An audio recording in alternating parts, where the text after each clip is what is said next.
బయట ఎండలు మండిపోతున్నప్పుడు చల్లగా ఏదైనా తాగాలనిపించడం సహజమే. అయితే ఇలాంటప్పుడు మనలో చాలామంది ఫ్రిడ్జ్లో ఉంచిన బాటిళ్లలోని నీళ్లను తాగటానికి మొగ్గు చూపుతూ ఉంటారు.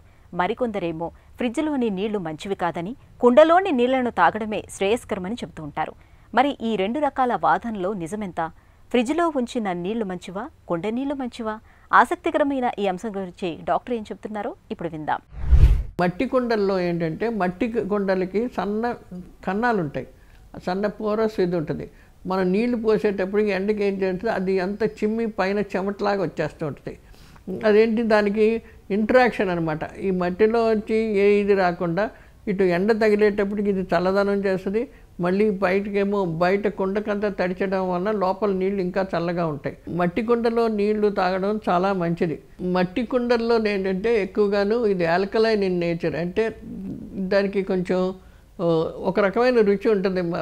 ఈ మట్టి కుండల్లోంచి నీళ్లు తాగుతూ ఉంటే అది బాగా సడన్గా చల్లపడిపోదు. అది మనకు సరిపడేంత చల్లదనం ఉండడం వలన గొంతుకు ఇది రావడం కానీ, దగ్గు కానీ, లేకపోతే జలుబు కానీ ఇటువంటివి రావు. ఇప్పుడు అదే ఫ్రిడ్జ్ వాటర్లో ఏంటంటే డైరెక్ట్గా ఫ్రిడ్జ్లో సీసా తీసి అది బయట 2 నిమిషాలు కూడా కూర్చోకుండా ఆ సీసా తీసుకొని గబగబా తాగేస్తూ ఉంటే థ్రోట్ ఇన్ఫెక్షన్ లాగా దగ్గు, జలుబు ఇలాంటివి వచ్చే సూచనలు చాలా ఎక్కువగా ఉంటాయి. కాబట్టి ఆ నీళ్లు బయట పెట్టినా చేసినా అందులో సూక్ష్మజీవులు ఏమన్నా ఉంటే మళ్ళీ దాన్ని ఇచ్చేసి ఒక రకమైన ఇరిటేషన్, థ్రోట్ ఇరిటేషన్ ఇలాంటివన్నీ వస్తూ ఉంటాయి. మట్టి కుండలు సాధ్యమైనంత మటుకు ఎంత వాడగలిగితే అంత మంచిది. కానీ కుండని శుభ్రంగా కడుక్కొని ఎప్పటికప్పటికి చేయాలి.